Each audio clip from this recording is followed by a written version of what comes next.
Broadcasting live worldwide. Good morning, everyone. This is Angel from Have Faith, Let It Begin.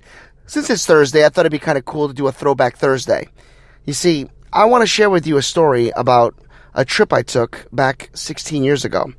It was when I was boarding a plane to Kentucky. And I sat next to a passenger that I didn't realize was actually a gift from God. This episode is called The Passenger That God Put Next to Me. Have Faith, Let It Begin starts right now.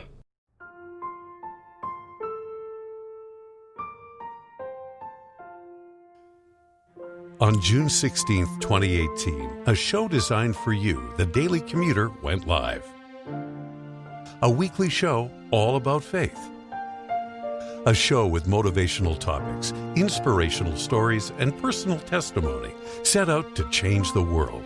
Hello, my name is Amari, and today we are back on another episode of Have Faith and Let's Begin. Hi, my name is Isabella, and you're listening to Have Faith, Let It Begin. Hi, I am Mia, and you are listening to Have Faith, Let It Begin. Welcome to Have Faith. Let it begin. Here's your host, Angel Santana. Can you say Have Faith, Let It Begin? Huh? Yeah. Yeah? Daddy loves you. Daddy loves you. Good morning, everyone, and welcome to Have Faith, Let It Begin. Folks, this Thursday episode is going to be a doozy, so strap on your seatbelts, make sure your tray tables are in upright positions, and get ready to fly, have faith. About 16 years ago, I was flying back, actually, from Louisville, Kentucky. I misspoke earlier. It was flying back from Louisville, Kentucky after spending a couple of months there because I had been transferred there temporarily with my job. Over the course of the 3 months that I was there, I met new friends. I experienced many different aspects of life and got a feeling for what it was like to be on my own completely. And I learned how to be a better manager, a better person. But there was something still missing when I was flying back home to Providence. As I boarded the first of 2 flights, I was deep down inside upset. I was worried. I was worried because I felt like I made a difference in Kentucky. I felt that I finally found myself, but I was going back home to Providence and feeling as if I was not going to bring that person, that new person that I found back home. As I was sitting in my seat, a passenger arrived, and it was a young girl. When I say young, she was about maybe 1 or 2 years younger than me. Now, obviously, when I say younger, I'm not saying she was a child, but she was younger than me. She got in the passenger seat, and she sat down next to me, and I was excited because 2 things. I'm not going to lie. 1, because she was beautiful, but 2, she took the window seat, and as you know, I'm scared of heights and I hate to fly. So we got into the flight. We didn't take off because we were delayed, so we were sitting in the seats before we could take off. And immediately, she asked me what my name was, and I said, my name is Angel. She said her name is Mackenzie. Mackenzie and I talked for a good 20 minutes, back and forth about, who we were traveling and what we were doing and where our next destinations were. What was really interesting was we got into a very deep discussion about relationships. And we were delayed again. We were told that we were not going to take off anytime soon. So this delay of the flight took about 30 minutes before we took off. And as we were discussing what we were doing and what our next destinations were, and our next flights where we're going to pick up, the conversation turned into relationships. And I was still battling the depression, as many of you know, that I was going through. But I was trying to be a macho man, I was trying to play it off like I didn't care, but I did bring it up. And after about good deep conversation back and forth. And I know I'm kind of like being kind of vague, but I'm trying to get to it. I'm sorry. Mackenzie looked at me and said, for someone who sounds like they've got it all, you still seem like you're hurting. What is actually going on past the facade that you're laying on me? Because the guy that you're portraying is not the guy that I see with his eyes. And I said, wow, how did you know that? She says, because when you speak about your ex, your eyes become very sad. She says, what exactly do you need to do to move on? There's nothing really I can say other than you seem like a very nice man. You seem like a guy who's ready to take the next step. But you're allowing this person to bring you down. She says, I've only known you for about a half an hour. And in the half an hour that I've known you, I can see that you are in a lot of pain. Can you do me a favor? Can you let it go? She obviously has. And you're still holding on to something that is not there for you. Now, I'm not going to lie to you. I've heard this before from family, from friends. But it was in that moment that this stranger looked past my eyes, looked through me, and was able to puncture the pain that was inside of me. As we started to back away from the gate, I had to change gears and go into my crisis mode because I hated to fly. She could tell that I was getting nervous. Mackenzie put her hands on my hand and said, it'll be okay. We'll do this together. As we took off, and I grabbed onto the seats like I normally do, or the handles on the seats, she asked me to open my eyes and to look into hers. She told me that everything was going to be okay. She looked down and noticed that I was wearing my cross. And she said to me,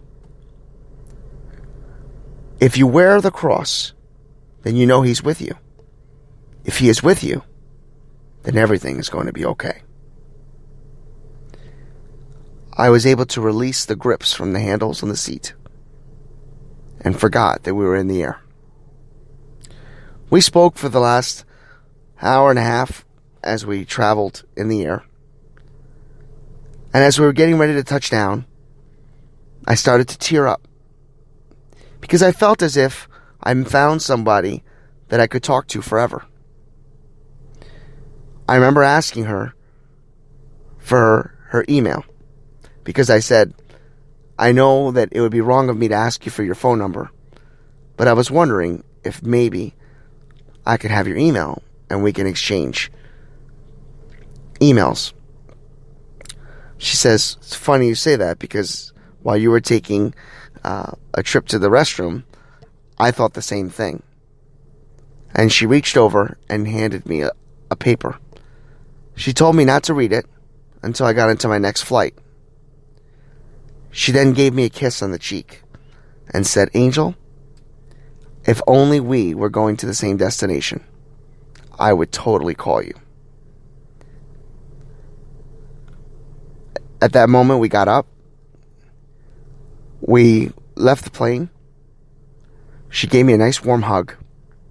And she went on. And I never saw her again. As I boarded the second plane, and we were ready to take off, I opened up the letter with a small note. And it had her email address. And it says, as you take your second flight, think about how important it is to soar into the heavens, into the skies. Know that our paths were not an accident, only the beginning of what your life is all about. As you touch down in Providence, never forget that God is with you. And I thank God for bringing you into my life.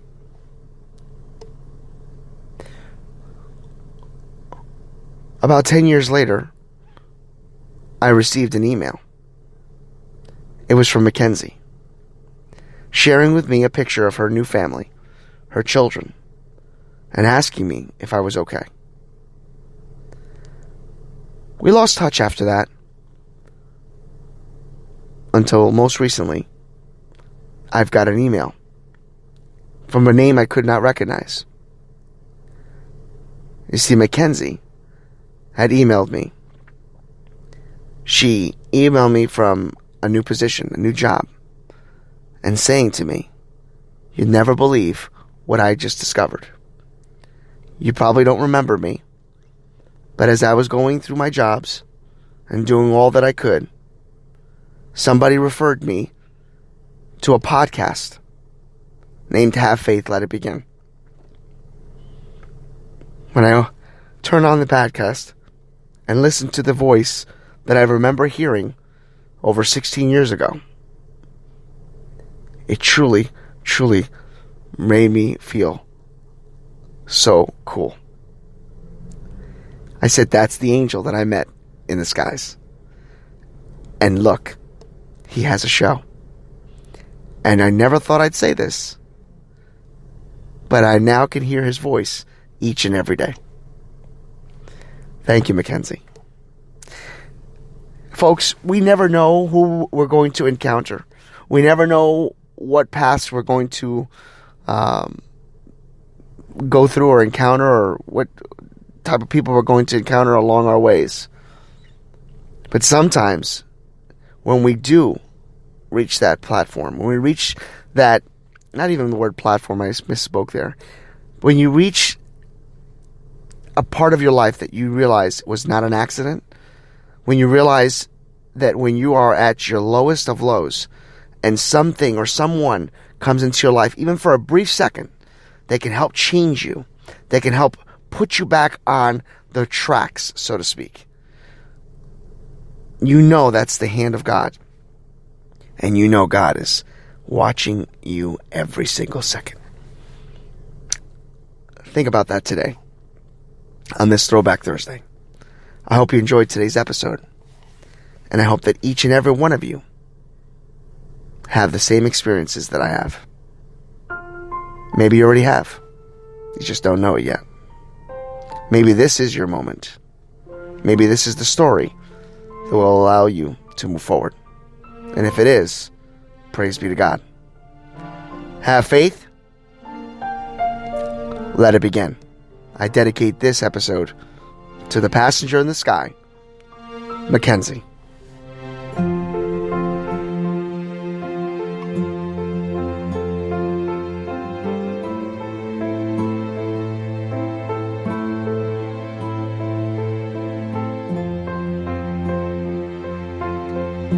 Thank you for listening to another episode of Have Faith, Let It Begin. That's right, Ariel. We're done with another show.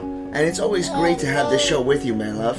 You know, we're going to encourage each and every person to listen to our show every single weekday. That's right, you and I are going to help change the world. Do you think that you can do that for me? Huh? Yeah, you know you can. She does. We want to let you know, and yes, we encourage you to listen to our show each and every weekday, and it's going to be live at 7:30.